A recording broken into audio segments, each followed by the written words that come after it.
Back here in Duluth, new Bulldogs are moving in this week at UMD, hauling in furniture and boxes into their dorm rooms and saying some emotional goodbyes. Northern News Now's Sayla Jakeaway takes us inside UMD's bustling college move-in day. Good evening. Here at the University of Minnesota Duluth, it is a jam-packed week for students as they prepare for their schooling next week. Students are already getting a head start, moving in all their equipment, having a chance to learn the campus and make some friends along the way.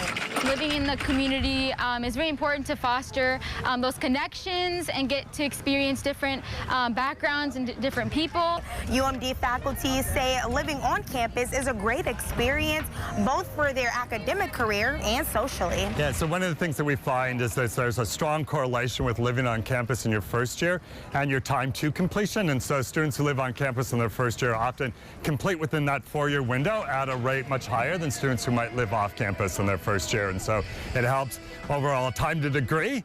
Now, the official reports for how many new incoming freshmen that have moved on campus have not yet been released, but the UMD chancellor says he's already seeing increased numbers. Reporting in Duluth, Sayla Jakeaway, Northern News Now. Thank you, Sayla. New students also move from 9 to noon again tomorrow. Those classes and the new semester at UMD officially kicks off on Monday.